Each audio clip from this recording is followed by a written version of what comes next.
Hi music lovers, and welcome to me talking about music production while I commute. Welcome again. I am back with a vengeance. Back from the dead. Oh, not dead, obviously. I've just been working out, but whatever. It was I'm doing my best to stay alive, as all of you obviously doing, as with all of you. All right, I'm gonna be talking about making your own sounds today, and now I'm not talking about the sound of your track as a whole, obviously. That I will be saving for a coming episode. What I want to be talking about, however, is the fact that if you create your own sounds, like your own voice, for example, you will be creating a bit of a uniqueness into your track.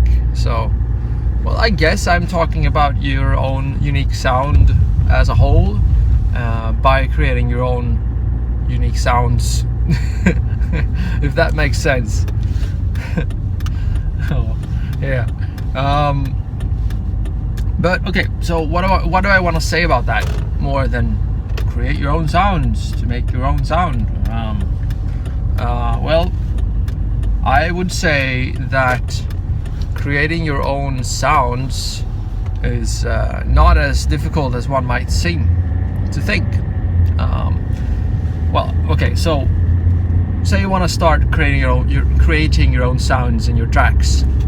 Where would you start? Well, most would think, oh, you need this really expensive microphone, and you need to know to do all these unique to buy all these unique instruments or whatever, you know. Is that what you guys would think? Because I did first time I thought about creating my own sounds, but what I ended up thinking after a while was that okay, and listening in on how the big guys do it, you know, then you basically can create your own vocals by just doing a, you know, clap on your little side of your head. Well, you wouldn't make vocals from that straight off, but you would have to engineer your vocals out of that. But just take an example such as Deadmau5. I mean, I know he created some of his tracks just from using that kind of sounds, which was around in his studio, and he made amazing music out of that. And it was his own sound from all of it as well. So it obviously works, you know. How do I do it? Well, I generally start off by just recording something, you know, really bright, because my tracks used to be pretty dark sounding. Not that they're dark in the chord progressions, it's that they're murky, you know, they don't have the brightness to them.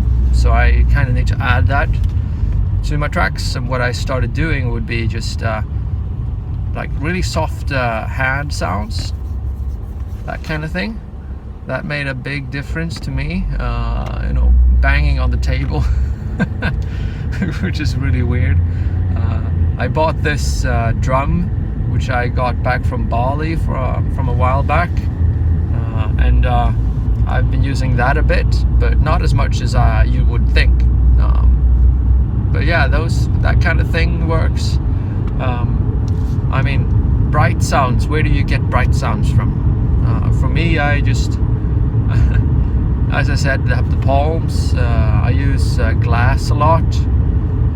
You know, basically find the kind of sound that you want to use, that fits with what you like, and then start recording that. It's as simple as that, you know. Mark JP this camper van where he just drives around to a lot of different locations and records those locations, and he uses all these amazing high quality mics. And you can do that, but you don't need to have those. You could do recordings on a high quality microphone on a laptop. I use my MacBook and I record straight up on that, and it works really good. Be sure to layer a lot. That does help a lot as well. If you layer a lot of different sounds and you make them clean, then they will stack, and you'll get a rich sound. Try to pan the sounds to different ends of the spectra. That will create a bit of a fullness, which you would otherwise get if you have high quality microphones set up in the right positions, which you would want to do if you are recording just one session. But yeah, you don't need to do that. You could just record on your low quality microphone. Make it, it needs to be quiet, good anyway. It can't be, super low end. That would just be, well, if you're not into that kind of thing. If you want to make something which is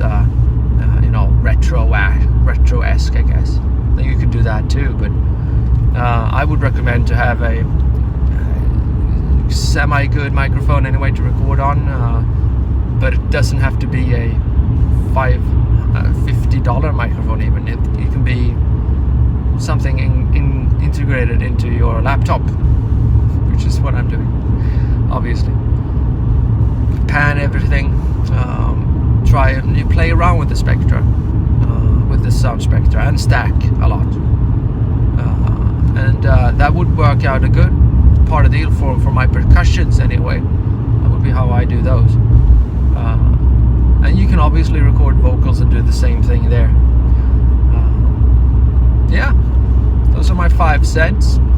I hope you had you felt that these tips did help you a bit on your daily commute, maybe, or sitting in front of your laptop wanting to start producing, which is not what you should be doing. You should start producing.